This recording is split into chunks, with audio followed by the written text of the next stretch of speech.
tarde. Já aproveitando para quem está aqui hoje no nosso canal do YouTube, Incluindo e Evoluindo, tem a segunda parte aí das dicas da Nádia, como brincar com seu filho na primeira infância. Domingo passado teve um vídeo que ela deu dicas aí de 0 a 3 meses e de 3 a 6. E hoje, depois da live, vai subir o próximo vídeo que ela vai estar aí dando dicas de 6 a 9 meses, de 9 a 12 e aí após a primeira infância. Então, entra lá.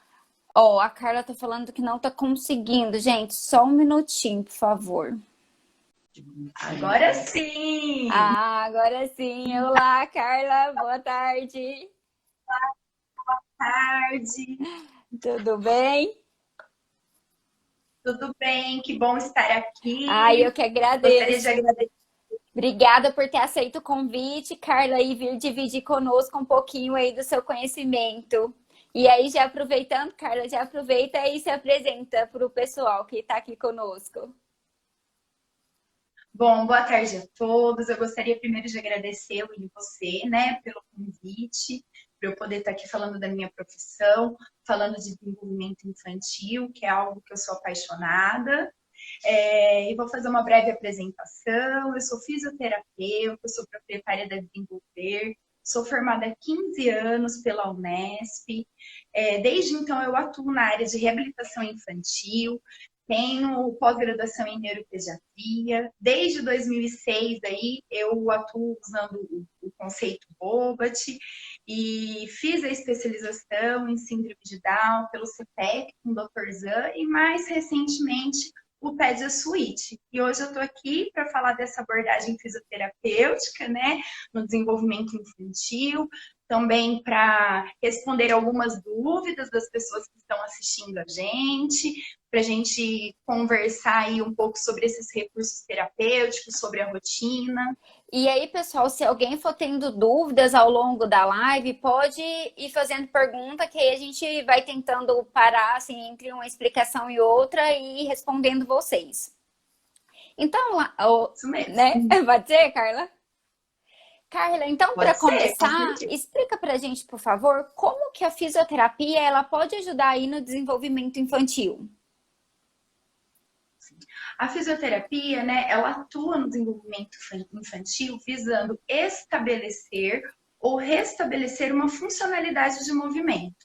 Então, de maneira lúdica, utilizando recursos lúdicos, que são brinquedos, um ambiente aí colorido, que vai motivar a criança, a fisioterapia ela proporciona vivências e experiências motoras adequadas para que essa criança ela tenha um aprendizado motor o mais próximo possível dos marcos do desenvolvimento motor. E o que são esses marcos do desenvolvimento motor? É uma faixa etária onde a maioria das crianças desenvolvem habilidades específicas. Então, para ficar mais fácil para as pessoas entenderem, então, assim, existe uma idade média onde a maioria das crianças rolam, sentam, ficam de gato, anda, correm, pula. Então, a fisioterapia, ela intervém tentando aproximar, de alguma maneira, essas aquisições do que a gente já tem como padrão. Tá. E, Carla, qual que é a indicação e a idade que a criança deve iniciar esse tratamento fisioterapêutico? E a indicação, ela é muito ampla. Na verdade, a gente fala que indicação de fisioterapia são todas as crianças que têm algum distúrbio do desenvolvimento motor. Uhum. Isso é amplo, porque vai desde uma mastoquia idiopática, que é aquela criança que anda na pontinha do pé, até uma criança que tem um diagnóstico um pouco mais comprometedor motoramente. Então, entra as anóxias, né, as anóxias cerebrais, problemas de intercorrência no parto, ou anóxias adquiridas, né, condições genéticas, as síndromes, malformações, prematuridade, torcicolo congênito. Então, isso é tudo muito amplo. Mas o que a gente observa também é que não só crianças que têm um diagnóstico, que têm essa maior chance de ter um atraso no desenvolvimento motor, motor precisam da fisioterapia. Hoje em dia, cada vez mais crianças vêm chegando procurando um tratamento fisioterapêutico sem um diagnóstico. Por quê? Vale ressaltar que de uns tempos para cá, a rotina familiar e a rotina da sociedade mudou muito. Uhum. Então, a gente consegue observar aí um padrão muito diferente do desenvolvimento infantil por conta das experiências que essas crianças têm. Então, é muito comum a gente ver crianças, bebês de 5, 6 meses já na frente de tela, de TV, de tablet, de celular, né? Uhum. E isso segue a infância toda, acompanha essa criança com esse tipo de estímulo e que de alguma maneira interferindo no desenvolvimento motor. Por quê? De vez a criança tá, né, explorando realmente o meio, vivenciando posturas, aumentando o seu repertório do brincar, conhecendo o próprio corpo, com experiências, né, com vivências, ela tá sentada, né, na frente de uma tela. Sim, tem sido uma incidência muito grande dessas crianças que chegam com um distúrbio do desenvolvimento motor por não ter tido uma experiência, uma vivência adequada do brincar. Então, isso tem sido cada vez mais frequente. Tá.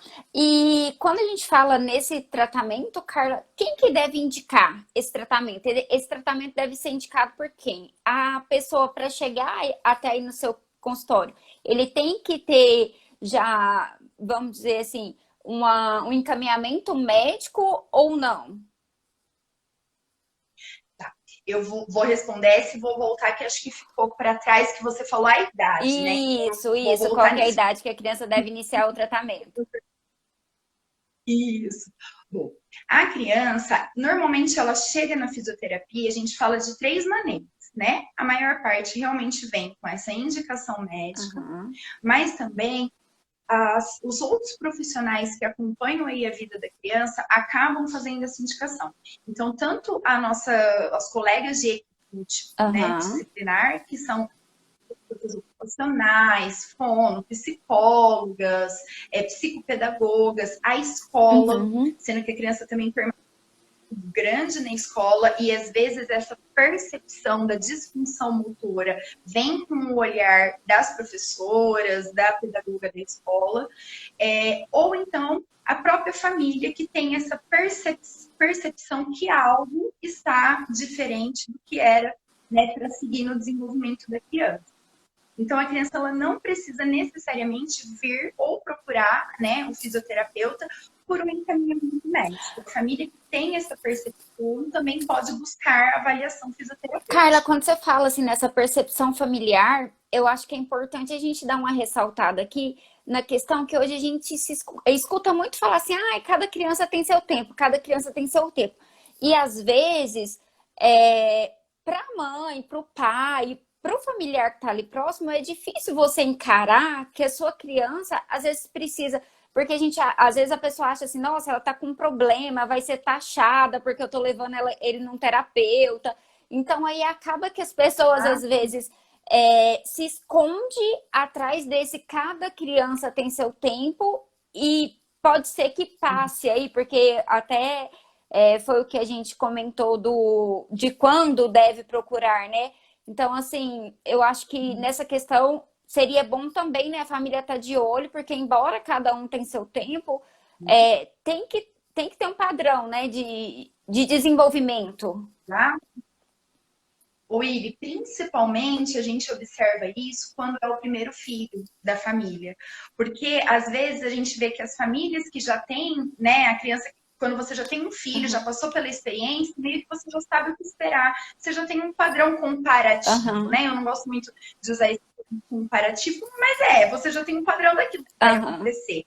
Agora, quando a família é o primeiro filho, então é difícil realmente assumir e falar, mas será que eu não estou colocando um defeito aí na criança, né? Dele, ele ainda não engatinhou, mas ok, então eu não vou pôr defeito no meu filho, né? E ponto que é importante é a família levar essas considerações para o pediatra, para o profissional da saúde que está mais próximo, porque às vezes essas visitas ao pediatra, esse tempo, ele é muito reduzido. E o pediatra, ele tem uma condição muito ampla aí, né? Para várias coisas para ver na criança. Então, às vezes ele não vai focar tanto nessa questão do desenvolvimento motor. Então, é importante que a mãe leve para o pediatra ou leve para o profissional que acompanha a percepção dela. E nós, profissionais da saúde, a gente precisa escutar muito as mães, a família, o cuidador, porque assim, essa percepção da família é algo que só enriquece a nossa experiência e que agrega mesmo na nossa conduta de tratamento, porque é em casa que a criança passa a maior parte do tempo. Eu ia falar justamente isso, Carla, é conosco que elas passam a maior parte do tempo. E além disso, às vezes, assim, tem certas atividades, ou vou falar assim, certos comportamentos que eles vão ter em casa que quando chega na frente de um terapeuta, ele vai acabar não fazendo, né? Então, assim, hoje que todo mundo tem um celular aí de fácil acesso com câmera, então às vezes filmar aquele momento que tá gerando dúvida, né? E mostrar para o médico ou para o terapeuta, né? Isso também às vezes ajuda, né, Carla? Porque às vezes a gente quer descrever, mas tem aquela dificuldade de descrição. Então filma, mostra, né? Quando chegar no consultório, mostra qual que é a dúvida, mostra o que está acontecendo. Sim, essa conversa, essa troca, a gente fala que esse alinhamento é essencial mesmo para o profissional da saúde se inteirar realmente qual é a condição e a evolução que essa criança está tendo, a resposta ao tratamento. Só o que a gente tem de percepção em terapia, eu falo que é pouco e não é o suficiente para a gente tirar conclusões aí sobre esse desenvolvimento da criança. Carla, e eu gostaria de responder a pergunta faixa etária, é verdade. Vai ficar para trás. Eu acho importante. Então, eu vou voltar um pouquinho. A questão da faixa etária. O desenvolvimento motor, né, ele começa intraútero. Então, lá dentro do útero, a criança inicia esse desenvolvimento motor com a maturação neurológica e ele não para mais, né? Ele acompanha aí a vida toda. Mas a gente sabe que o primeiro ano de vida, ele é importantíssimo, porque se a gente for parar para pensar, a criança ela sai numa postura totalmente horizontal no primeiro ano de vida e ao final aí dos 12 meses ela está numa postura vertical. Então ela sai do deitado e vem em pé. Então assim, quanta coisa aconteceu nesse primeiro ano, né? E a gente tem que considerar também a neuroplasticidade, que é a capacidade de adaptação cerebral às vivências, às experiências. E isso é muito intenso na primeira infância, que vai de 0 a 5 anos. Então, esse tratamento fisioterapêutico, tendo-se um diagnóstico, ele deve começar o quanto antes. E esse o quanto antes que eu falo é assim, quando a criança é recém-nascida, com dias, a gente já tem o que trabalhar, a gente já tem aí. Eu gostaria de relatar até uma experiência profissional minha. Eu já atendi crianças que a mãe tiveram diagnósticos de condições genéticas da criança e me procurou ainda grávida. Entendi. E eu acho isso muito importante. Por quê? Porque aí a fisioterapia faz esse acompanhamento, além de fazer parte de toda essa acolhida dessa situação, o fisioterapeuta também consegue passar orientações para a família preciosa desses primeiros dias de vida da criança que já podem ser colocados em prática nas suas atividades de vida diária, com posicionamentos, com maneiras de pegar, maneiras de trocar. Então, assim, tendo esse diagnóstico, quanto antes iniciar esse estímulo, que é o que a gente fala de estimulação precoce, melhor. Tatiele, continua aí com a gente, que daqui a pouco a gente vai responder a sua pergunta, viu? Daqui a pouquinho a gente chega lá na sua dúvida. Pode falar. Que ela tá com a dúvida, mas tá aqui no nosso roteiro, Carla. Então, daqui a pouquinho a gente chega lá. E, Carla, como que é realizada essa avaliação? Para saber se essa criança precisa ou não do tratamento. Quando esse paciente chega para nós, a avaliação fisioterapêutica, ela tem, eu falo que tem duas partes.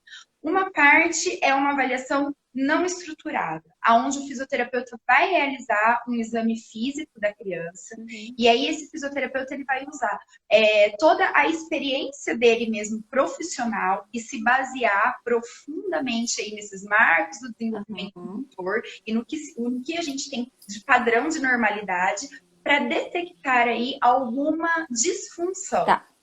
E existe a parte que a gente fala que é estruturada, onde a gente usa escalas de avaliação, por exemplo, e isso depende da faixa etária que a criança se encontra. Existe uma série de escalas que pode ser usada, tá? Eu vou citar o exemplo de duas que eu trabalho muito, que são escalas de avaliação motora, né? A gente trabalha muito com a EMS, Alberta, e com o GMFM.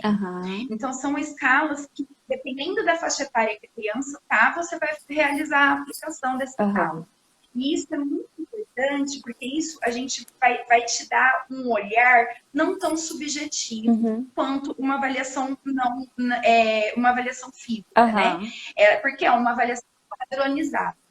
Então, isso também é muito importante, ter esses dois tipos de avaliação no segmento do tratamento e também para você ter material de montar uma proposta de tratamento adequado. Carly, depois que essa proposta é montada, de quanto em quanto tempo você faz uma reavaliação para saber como que... Porque por mais que você tenha a percepção, pelo que você explicou, essa escala vai te dar uma precisão maior, né? Então, de quanto em quanto tempo você faz essa reavaliação aí do seu paciente? Willy, isso muda muito aqui para mim nesse tempo, muda muito dependendo da necessidade, do diagnóstico e do tipo de intervenção que a criança está tendo. Então, assim, uma criança que eu já sei que tem um diagnóstico de uma lesão central ou que tem uma condição genética, algo que eu sei que esse tratamento, que essa intervenção, ela vai levar aí um tempo um pouco mais longo, né? Para a gente conseguir as aquisições, conseguir as mudanças, eu estipulo normalmente de 6 em 6 meses. Quando chega uma criança para mim, por exemplo, um prematuro, sem uma lesão central, ou alguma criança que não tem um diagnóstico, como aquele caso que a gente disse, das crianças que só realmente não estão tendo o estímulo adequado, né?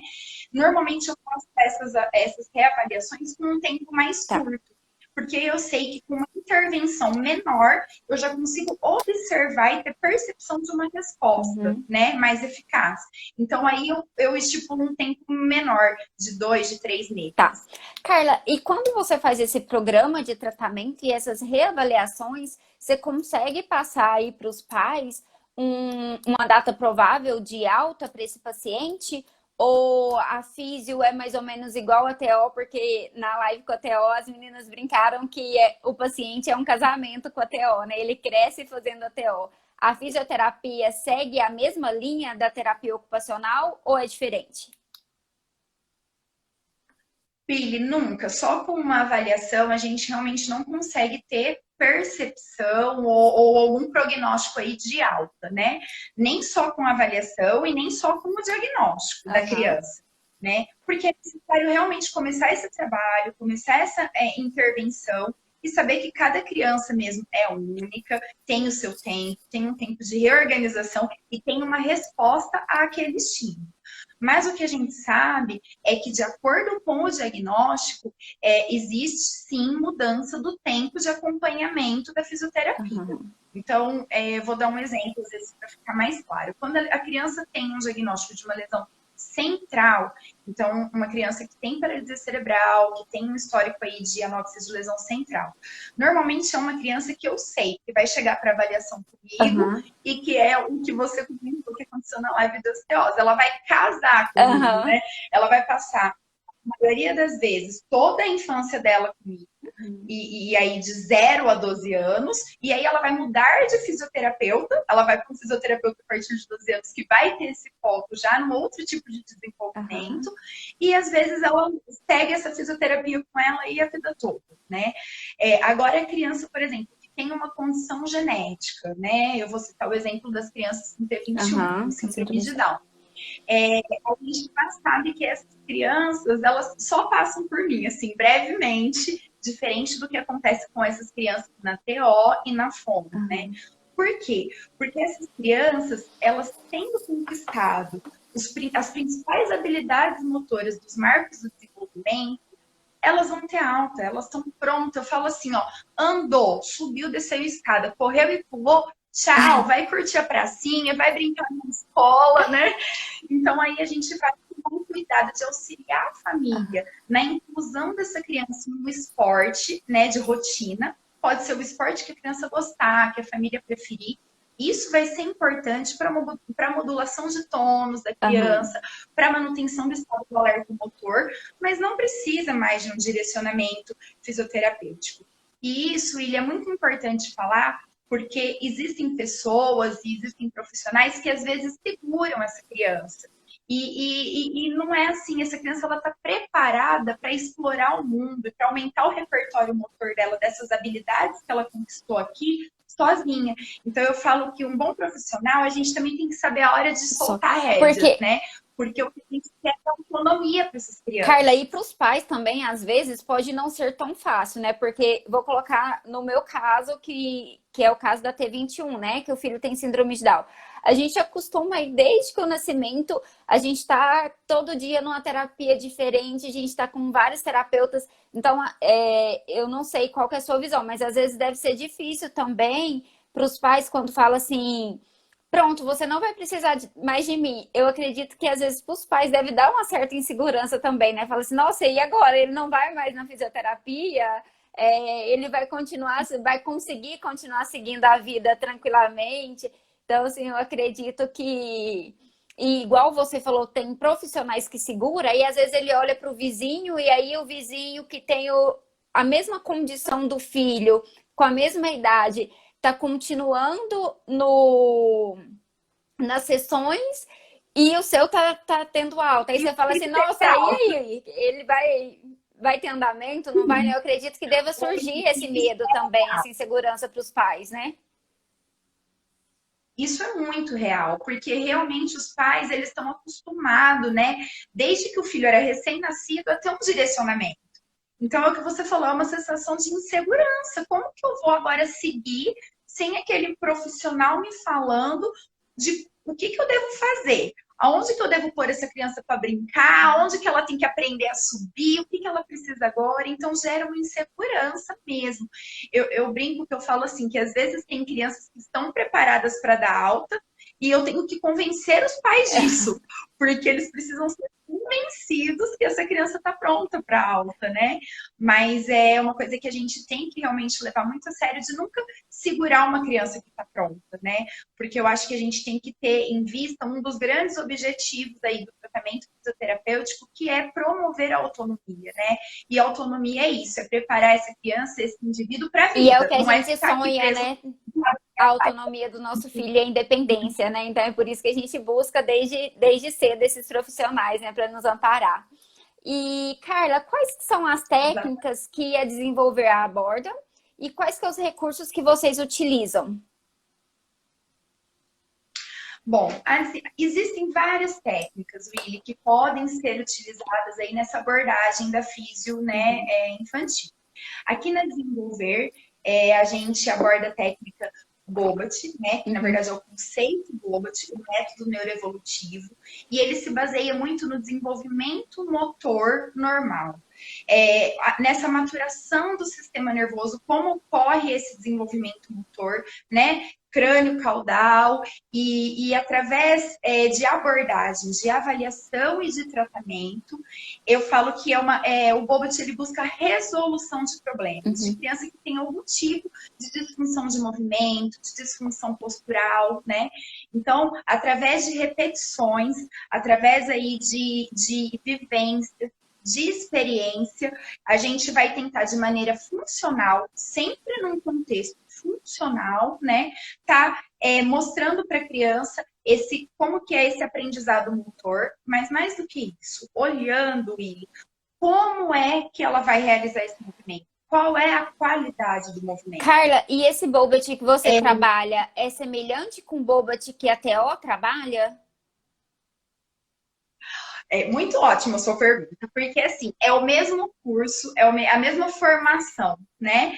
É uma formação em que a gente tem fisioterapeuta, TO, fono, né? E aí você fala qual é a diferença? A diferença é o olhar, é o enfoque, é a abordagem. Uhum. Então, o conceito é o mesmo, Aham. né? Que a gente vai trazer de aprendizado motor, de contexto funcional, né? Uhum. Mas o olhar da fisioterapeuta e o olhar da TO muda de acordo com os objetivos do tratamento de cada profissão. Aham. Então, é o mesmo curso que a gente realiza, mas essa abordagem é feita de maneira diferente, Will. E eu gosto muito de exemplificar, porque eu acho que às vezes fica mais fácil para quem está vendo. Aham. Então, assim, vou te dar um exemplo. Eu já escutei diversas vezes pessoas que às vezes comentam comigo: ai, mas você tem que atender crianças que têm síndrome de Down. Por quê? Né? Para Aham. fazer ela andar. Eu conheço uma filha da minha vizinha, tem síndrome de Down, e andou e não fez fisioterapia, né? Então, assim, isso está muito. Exemplifica muito o que é o bobo, de o Aham. que é esse tratamento, essa intervenção terapêutica que eu falo. Andou mesmo, eu tenho certeza disso. Porque a maioria dos meus pacientes aqui com síndrome de Down, eles sentariam, andariam, correriam sem a minha intervenção. Mas e a qualidade desse andar? Aham. E a qualidade desse sentar? E o tempo que ele vai ter essas aquisições, E sem né? contar, Então, Carla, a é muito. preparação para o futuro, né? Porque a qualidade do futuro pode estar aí nessa base de maturidade muscular e de maturidade de movimentos, né? Exatamente. Quando a gente fala assim, ó, de tempo, não é só falar, ai, tudo bem se o meu filho vai andar com 2 anos ou vai andar com 5, né? Não é só falar assim, e a qualidade que ele andou, tudo bem se ele andar com a base um pouquinho aberta, se ele não fizer o movimento adequado, o que isso pode acarretar? Então, assim, um distanciamento desses marcos motores acarreta numa privação de exploração do ambiente. Aham. E a criança, ela usa essa exploração do ambiente para se desenvolver socialmente, para o aprendizado, para desenvolver o cognitivo dela. Então, isso é muito Para o além, né? desenvolvimento de práticas Um motor esportivas, bem né? trabalhado, Igual você comentou, né, Carla? exatamente, um motor bem trabalhado, igual você disse, o que pode acarretar? Um andar não adequado, problemas ortopédicos, que lá na frente pode ser aí um adolescente ou uma criança com problemas nas articulações, né? Então é muito importante sim olhar para a qualidade, né? E o Bobat, ele explora muito bem isso, esse conceito, ensina muito para nós o quanto isso é Aham. importante, o quanto é importante não só a criança chegar na postura, mas como ela chega nessa postura, como ela realiza essas transições, com qual qualidade ela faz esse movimento, né? Então, esse é o Bobat. A gente trabalha aqui também, Willy, com o Ped Suite, que é aí uma intervenção um pouco diferente, já é mais nova, eu acho que o pessoal está, né, conhecendo, Uhum. mas é um protocolo, a gente segue um protocolo, tem uma série de exigências de uso de roupa, de tempo, de duração desse protocolo, é um processo de terapia intensiva, então, para você ter noção, o paciente realiza dentro de um protocolo 80 horas de fisioterapia dentro de um mês, são 20 horas por semana, então tem uma dinâmica um pouco diferente. E é essas duas técnicas que a gente aborda aqui, que é a Aham. minha maior experiência, envolver. Tá. E os recursos, Carla, que vocês utilizam? Nossa, o recurso é muitos, tem muitos recursos. Então, o que é o recurso terapêutico? É o que o terapeuta vai usar para conseguir aí intervir nesse desenvolvimento da criança. Aham. Então, vai desde situações que a criança tem fora daqui, como rampa, escada, ou pula-pula, uma bicicleta ergométrica, quanto alguns recursos mais específicos que realmente a criança só vai conseguir vivenciar dentro da sala de fisioterapia. Então, são as bolas terapêuticas, a esteira, suspensão parcial de peso, gaiola de habilidades, recursos de integração sensorial, roupas proprioceptivas. Então, isso é muito amplo, assim. Eu gostaria de falar especificamente de alguns recursos desses mais diferentes, que eu falo que não se encontra fora de uma sala de Aham. fisioterapia, tá? Vou falar bem brevemente, eu sei que o tempo é curto, o É assunto é longa, longo, é. mas vou tentar. Tá bom. Bom, o recurso da esteira e a suspensão parcial de peso é algo muito importante para essas crianças que não podem vivenciar a marcha no tempo adequado, né? Então, essa suspensão parcial de peso, ela é um guindaste onde a gente consegue suspender a criança através de um colete ou de um paraquedas, para que a gente consiga, de maneira passiva, o fisioterapeuta fazendo, ou passivo assistido, né? A criança realizando aí o movimento, sentindo um pouco o peso, mas o fisioterapeuta ajudando, proporcionar para ele essa vivência da marcha. E isso, Ilha, tem sido feito com crianças, para você ter noção, um bebê que senta e permanece sentado por mais de 30 segundos sozinho, ele já pode ser submetido a um treino de marcha na esteira com uma suspensão parcial de peso para vivenciar esse movimento. Isso faz toda a diferença depois na aquisição da marcha, tá? Outra coisa que eu queria falar brevemente é a gaiola de habilidades, tá? Se encontra até aqui atrás de mim, depois a gente vai fazer os vídeos, você vai falar, vou falar depois. Mas a gaiola de habilidades o pessoal confunde muito, porque eles acham que o uso da gaiola de habilidades é fazer o pad switch, aquele protocolo. E não é. A gaiola de habilidades ela pode ser usada como recurso terapêutico em terapia convencional. Ela é um recurso maravilhoso que também proporciona à criança aí, muitas vezes, vivenciar uma postura que ela ainda não é capaz de fazer sozinha. Carla, estimular, por exemplo, engatinhar, né? Que o Luiz Felipe, ele engatinhou, eu acredito que graças à gaiola de habilidade com a suspensão parcial de pesos, né? A gente tentou, até que a gente conseguiu que o Luiz Felipe engatinhasse, né? Foi suado, mas saiu o engatinhar dele. Graças à gaiola e o engatinhar né? Lógico. E o engatinhar lindo, né, Will? Graças com a qualidade Deus. Graças a então, o teu depoimento já conta tudo. Como essa gaiola pode ser usada no atendimento convencional, agregando muito, né?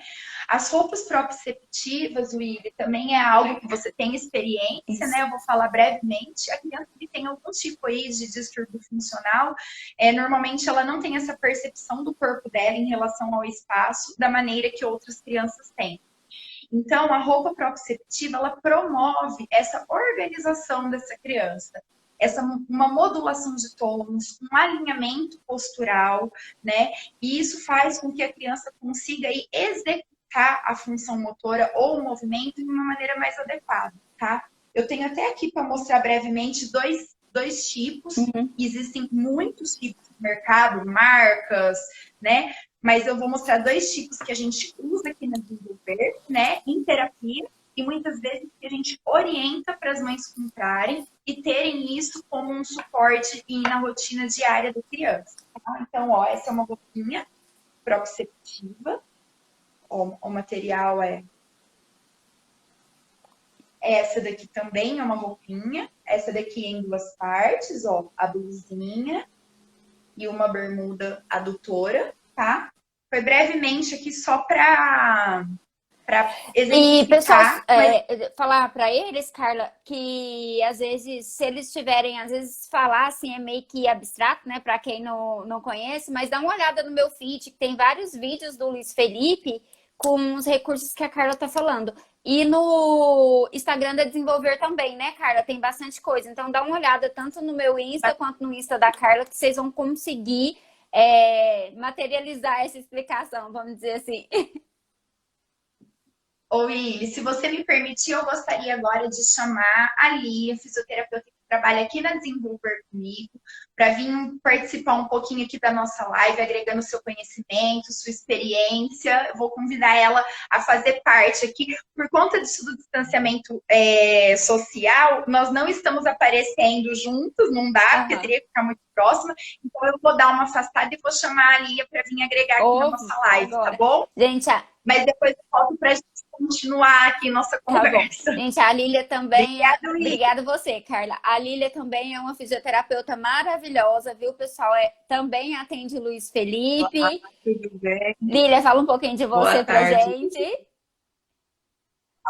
Primeiro, boa tarde para você, para todo o pessoal que está seguindo aí nessa tarde de domingo, a nossa conversa, nosso bate-papo. Obrigada, viu, Lília, por ter vindo agregar também conosco. Eu que agradeço a oportunidade.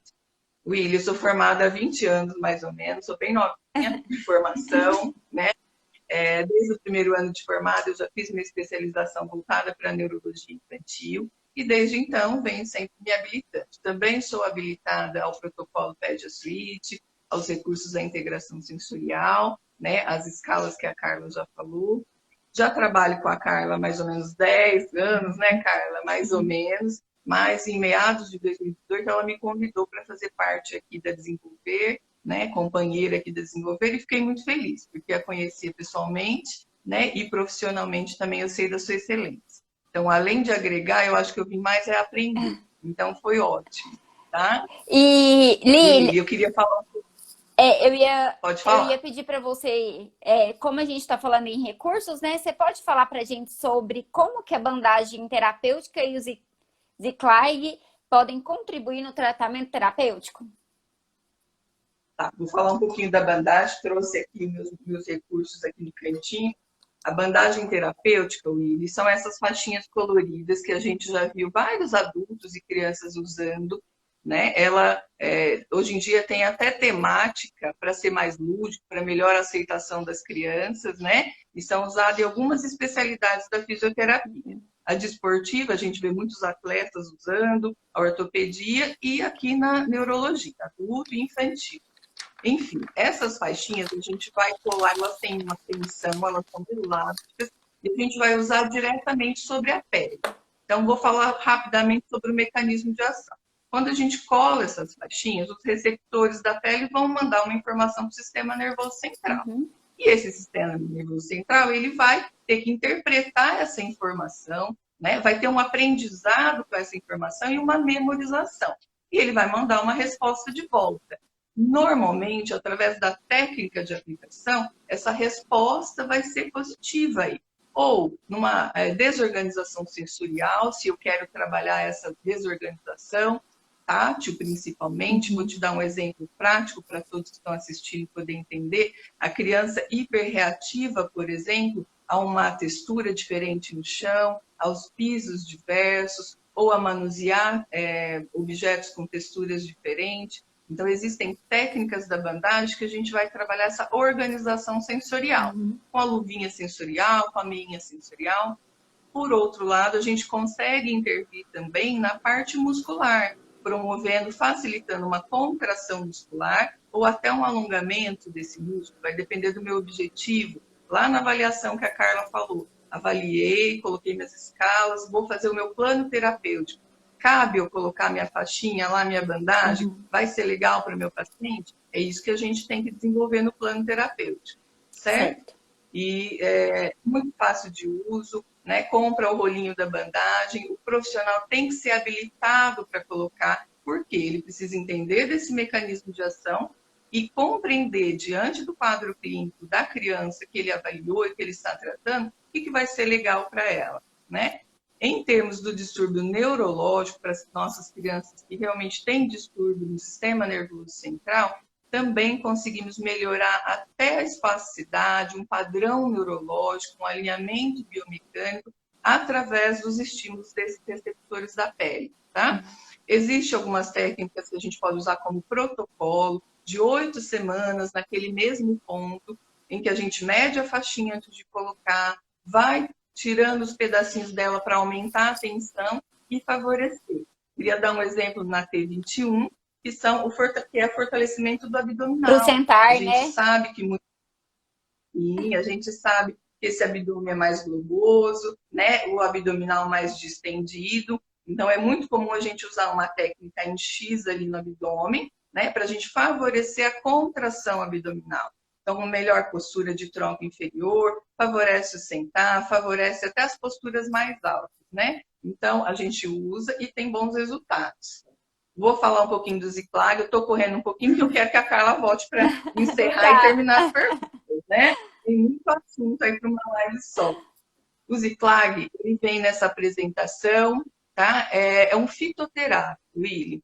É um olhinho que a gente usa na pele, então uso tópico, tá? Ele é feito, extraído, né, de uma planta que chama Alpínia zerumbé, que é comum no Nordeste, aqui no Brasil, e já é estudado há muitos anos. Só que em 2017, reconhecido pela Anvisa, ele trouxe a sua experiência na espasticidade, no controle da hipertonia muscular. O que é isso? Quem tem essa espasticidade? Muitas das nossas crianças têm lesão do sistema nervoso central, ou seja, cérebro ou medula, desenvolve essa disfunção de hipertonia muscular. Tá? Essa rigidez, essa criança ela possui um padrão ou flexor ou extensor que dificulta a funcionalidade, né? Então, nós, a partir de 2017, nós conhecemos esse olhinho. A ação dele é uso periférico, é ação periférica, é lá no músculo, nos canais de cálcio tipo L, que vão coordenar essa tensão muscular. Tá? Então, ele é de fácil aplicação, indolor, pode e deve ser usado em terapia para as crianças que têm realmente esse componente de espasticidade e orientado ao uso domiciliar pela família, pelo cuidador. Por quê? Favorece um alongamento mais confortável, favorece um fortalecimento muscular e um direcionamento de um padrão motor mais típico, o posicionamento dentro de uma órtese para a família que tem dificuldade de posicionar, de fazer muitas vezes até a higiene de um paciente com uma espasticidade em grau mais alta. Então, assim, é um medicamento que eu uso, a gente usa aqui na Desenvolver, tem bons resultados e eu acho que veio para ficar mesmo aí como coadjuvante nas terapias. Sozinho a gente não faz nada. A gente precisa abrir mão de tudo que a gente tem de habilitação pessoal de cada uma e dos recursos que vem aí para agregar. Ai, que tá? bom. Mas tem muita coisa para se falar. Obrigada, viu, Lília? Muito boa a sua Beijo, explicação. Lília. Obrigada. Um beijo, nós estamos com saudade, viu, Vou Lília? voltar para casa. Tá bom, obrigada. Pessoal, a bandagem terapêutica o Luiz Felipe usou muito, viu? Então podem olhar lá no meu feed que também tem videozinho da bandagem terapêutica. Vocês vão ver lá ele usando. Eu vou Carla, faladinha que a gente está respeitando o distanciamento, tá, pessoal? Mas ela tá aqui dormindo. ô Carla, aí atrás dessa roupa é recurso também, é a roupa do Pet Suite, como você falou, só mostra pro pessoal. Isso, ó, eu quis pendurar ali para dar para ver, tá dando para ver, né? Isso, tá dando pra ver. A roupa do Pet Suite. É o suíte que a gente fala que fazendo parte daquele protocolo, né, que eu falei do Pet Suite, tem que fazer o uso dessa roupa. Não existe um protocolo, né, sem o uso da roupa. Bacana. Então eu deixei até atrás para estar mostrando pro pessoal, mas depois, né, eu acho que você vai vou falar falar aí no finalzinho a gente que a tá gente com vai. esses processos aí, e aí tudo que eu falei, que a Lívia falou, eu acho que vai ficar um pouquinho mais explicado, né, sem a gente ter que correr tanto, porque o assunto é muito abrangente, e aí a gente vai conseguir falar um pouquinho melhor desses recursos e dessas técnicas também. E, Carla, agora respondendo a pergunta, a pessoa queria perguntar se tem como realizar a sessão online, que é bem parecido com o que eu vou te falar agora. A gente sabe que durante essa quarentena, né, a Desenvolver, ela tá fazendo aí, então, planos domiciliares, né? Inclusive o Luiz Felipe estava com plano domiciliar, com sessões online. O que eu queria te perguntar, Carla, é qual o seu sentimento em relação a essa experiência que você está tendo? Como que está sendo essa experiência? E você acredita que esse novo método de trabalho vai perdurar após a quarentena? Após a pandemia? Willy, a gente, bom, vivendo esse momento tão atípico, né, que todos estão vivendo, a fisioterapia, como outras profissões aí, eu falo que teve que se reinventar, né? Então, quando começou o isolamento social, além de eu ficar muito preocupada com a situação em si que estamos passando, eu me preocupei muito com os meus pacientes, né? Como que seria aí esse direcionamento? Esses teleatendimentos não eram permitidos, né? A gente não podia ser realizados e é algo novo para nós que foi liberado a realização desses atendimentos online por conta de todo esse cenário que vivemos do Covid. E aí foi algo que veio, eu acho que eu demorei assim até uma semana, né, para estar posicionando os pais de como que ia desenvolver e como eu, como profissional, ia sequenciar aí esse estímulo. Então, eu sabia que a criança precisaria de um sequenciamento mesmo motor, que ela não poderia ter isso interrompido, né? E aí eu pensei como orientar, né, esses pais, essas famílias, que nem sempre é alguém que tem aí capacitação ou que é da área da saúde, né? Às vezes muitos pais não têm esse conhecimento. E como que eu conseguiria orientar esses pais para esse direcionamento de uma maneira produtiva, para que a criança não tivesse interrompido aí o seu processo de evolução motora. Então, eu criei aqui na Desenvolver, né, o programa de orientação domiciliar.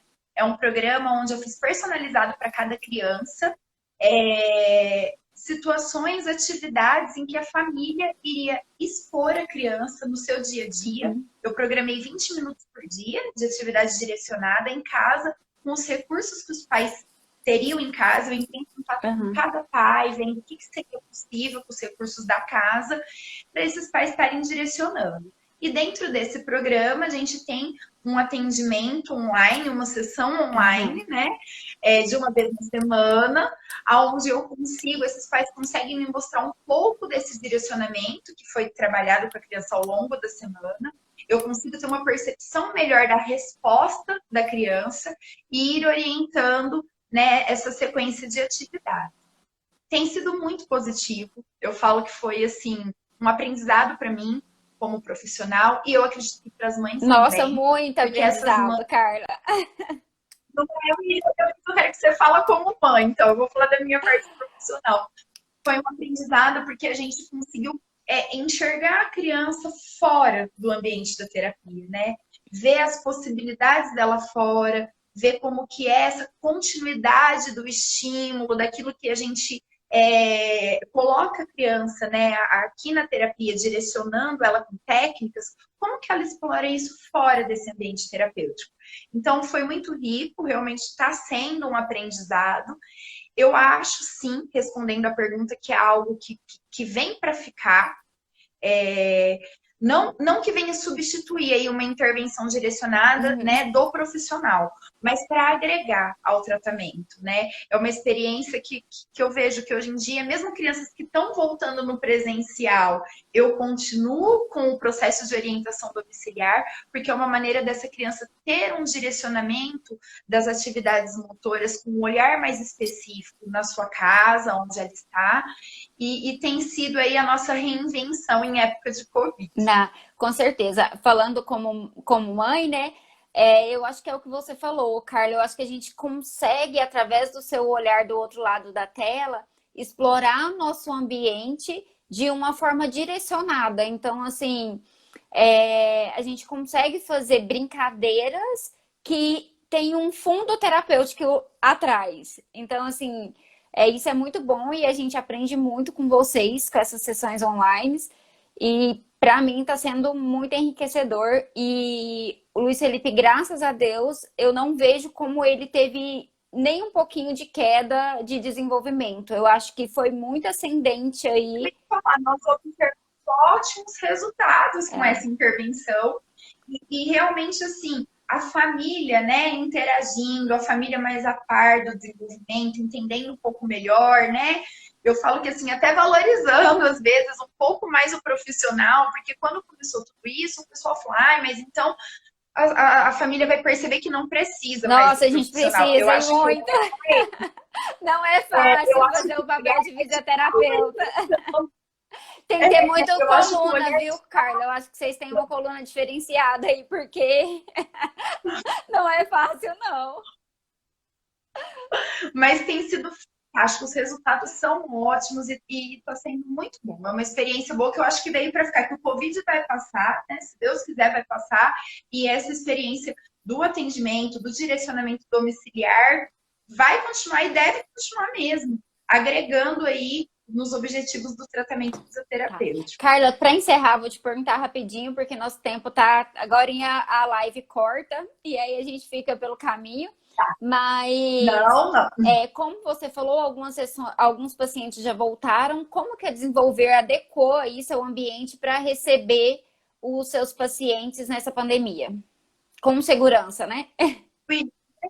Isso, com segurança, né? Para nós, para a família e para os pacientes. A primeira coisa que a gente fez foi distanciar um pouco os atendimentos, reduzir o número de atendimentos que é feito por dia, fazer um distanciamento maior entre uma sessão e outra, para que a gente tenha não só tempo para a higienização adequada do ambiente, de todos os recursos utilizados, dos brinquedos, mas também para que a gente consiga abrir todas as janelas, circular o ar, né, de maneira aí que que a gente dê possibilidade dessa circulação de ar no ambiente um tempo sem pessoas circulando.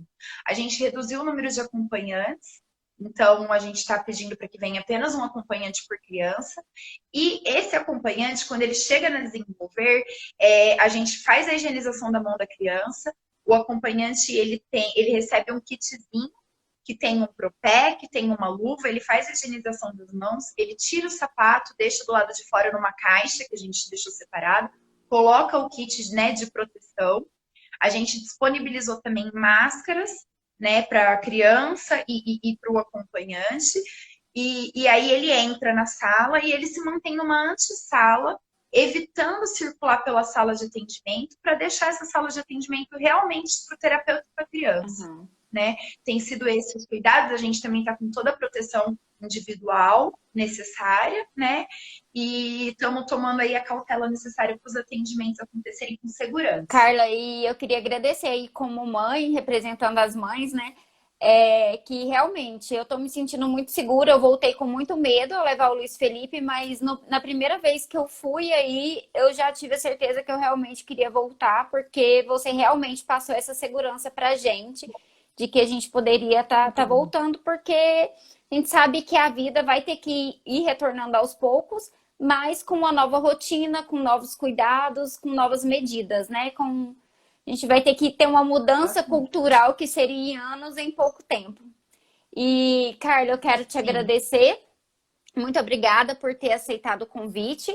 Queria falar para o pessoal aí que... Eu ia te perguntar, eu ia falar, cadê a criança? Ô, tia Carla, meu bem! A tia Carla! Cadê a criança? Escuta, Lá, tia Carla. Colocar a Lília A tia aqui Carla. pra... A tia Lília. A tia Carla e a tia Lília lá. Olha lá. Tem um monte de gente te vendo, filho. Não achou legal, não? Delícia. O fone? Falei, eu nunca pus isso no meu ouvido. Se a mamãe terminar, senão eu vou encerrar. Vai lá com o papai. Obrigada, meu amor. E aí, eu queria convidar todos que daqui uns dias eu vou estar fazendo vídeos com a Carla e com a Lília para o nosso canal do YouTube, Incluindo e Evoluindo. Então, nós vamos dividir em partes, né, todo esse conteúdo que foi falado aqui. A gente vai tentar abordar de uma forma mais prática, mostrando mais os recursos. Então, nos acompanhe no nosso canal do YouTube, que vai vir muita coisa boa da fisioterapia por aí. Sim. E eu quero convidar vocês duas também para daqui uns dias a gente fazer uma outra live específica para T21 e paralisia cerebral. Acho que seria bem bacana. Acho que tem aí muito que a gente falar dos dois temas. Com certeza. E é um assunto que necessita mesmo de uma live só para eles, né? Porque é um assunto aí bem extenso. Hoje eu acho que a ideia da live de hoje foi mais fazer essa apresentação geral, essa informação, de falar como que a fisioterapia pode atuar de maneira geral, mas mais lives virão aí, podendo aprofundar um pouco mais os assuntos, viu? Foi muito bom estar aqui. Vamos agradecer todo mundo, né, que esteve aí conosco, né? O pessoal todo que entrou, que estava aí conosco ao longo da live, se manteram firmes aí conosco. Muito obrigada a todo mundo que está nos prestigiando. Obrigada, Lília. Obrigada, Carla. Obrigada. E a todos uma ótima semana. Fiquem com Deus. E se o pessoal tiver dúvida, né, Carla, manda direct para mim e para vocês, né? Manda direct para Desenvolver, manda direct para mim. Pode mandar na Desenvolver, a gente sempre olha, né, e responde, ou mandar para você passa para nós. A gente está à disposição aí para esclarecer as dúvidas, né, e também para passar algumas orientações e dicas. Isso, e sempre fica de olho nos nossos Instagrams, né, Carla, que sempre tem postagem sobre... E a gente mostra bastante coisa. Isso, a gente mostra bastante coisa. Gente, muito obrigada. Desenvolver Fisioped. Isso, tá até na chamada, né? Tá aí, né? Isso. Tá. 45 segundos, gente, vai acabar. Muito obrigada. Beijo para vocês duas, beijo para todos. Fiquem com Deus, ótima semana. Tchau, pessoal. Beijo. Tchau.